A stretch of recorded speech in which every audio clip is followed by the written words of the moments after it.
Hi friends, welcome back to Farm Girl Diaries. We are doing a quick breakfast for dinner meal today, and I thought I'd bring you guys along because I've never done this before, and I'm actually really excited. So I made strawberry jam a couple weeks ago, and I've really just been craving my strawberry jam, and we made a brioche bread together a month or two ago, and I've had it in the freezer, and I've honestly just been really craving my brioche bread with some strawberry jam. So I decided today, it was a very stormy day today, and I decided today that I wanted to do breakfast for dinner, but I didn't quite know what I wanted to do. So I did some Googling, and I found a Monte Cristo sandwich, which sounds fantastic.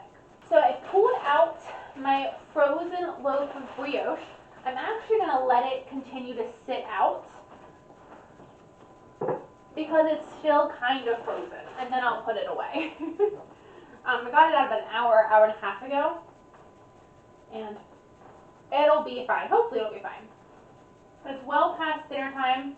Well, it's getting on to dinner time, so I want to get the show on the road. So in case you don't know, a Monte Cristo sandwich is a ham and cheese sandwich, a regular ham and cheese sandwich that you then dunk into your French toast dressing, like the egg and custard mixture, and then it's a sandwich, but it's French toast and sandwiches, and it's delicious.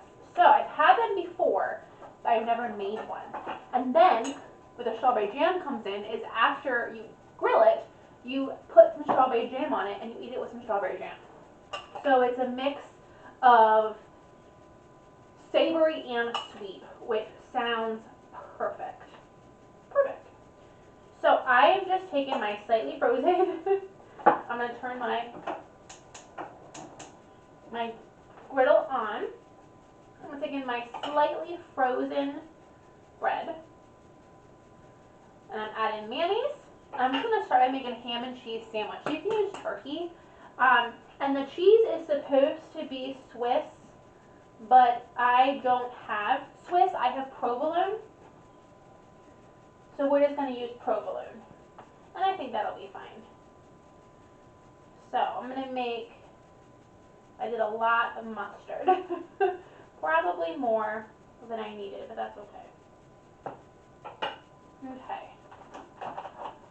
Now I'm going to take, oops, why is it dirty? Now I'm going to take my provolone cheese, put one down on each side. I actually have two more pieces left, so I'm just going to do all of them. I don't feel like putting anything back in this container.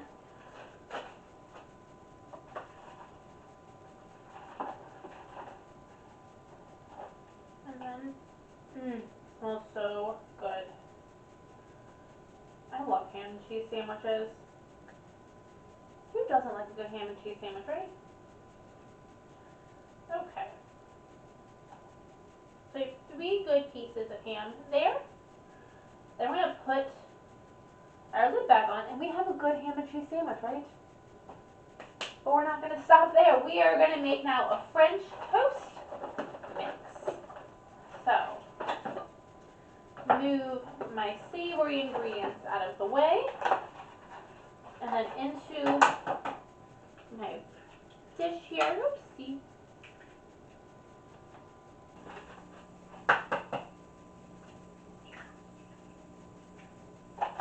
I'm just going to make a traditional French toast batter of eggs, vanilla, and milk. Oh, and cinnamon. I like to add cinnamon. But that was a lot of vanilla. Okay. Vanilla, milk,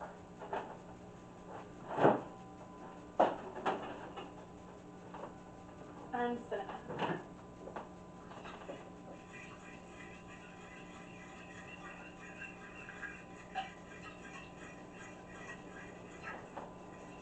Okay. Now, I'm going to take my sandwich and then put it into, and kind of let it sit in that custard for a few seconds. Soak it up. Put this stuff away while it's soaking. Flip it over. Oh my lordy. That is going to be good. Now I have my pan nice and hot, and that's what I want. I want to transfer this nice and hot. Okay. I'm going to wipe my hands real quick, and then what I'm going to do,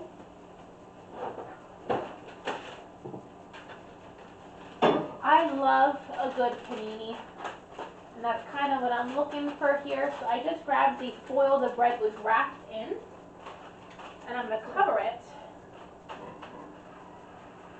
And I'm putting a cast iron skillet on top and I press down. The reason I did that is the foil will act as a nice way to kind of steam everything, and that's the way that I found to get the cheese melted on the inside.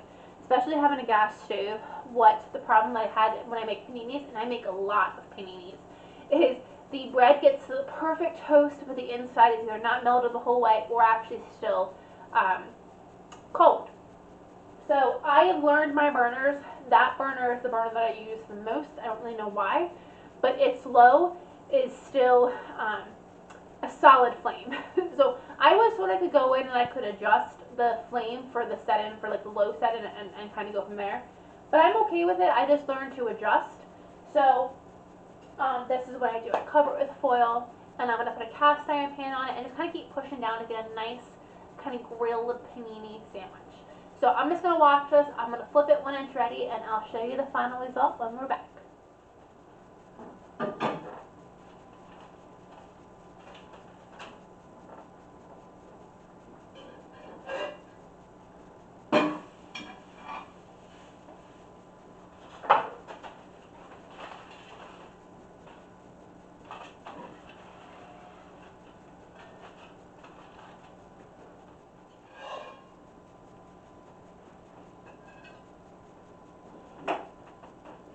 Okay, before I cut it, look how beautiful that looks.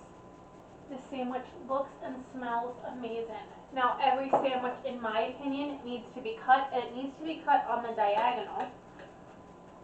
I don't think I'm going quite diagonal, but not quite. Now, let me show you this sandwich. Look at that. Tell me that's not a good looking sandwich. So, if you're being extra fancy, and I would, but I'm out, you could dust the top of this with some confectioner sugar, and then serve it with some strawberry jam. So I want to try it first without the strawberry jam, and then I'll take a bite with the strawberry jam to see what I like more. I love a good panini.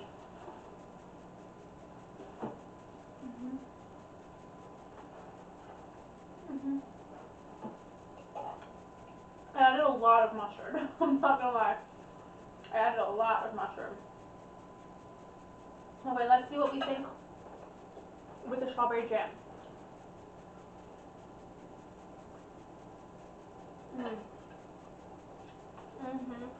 Oh my god.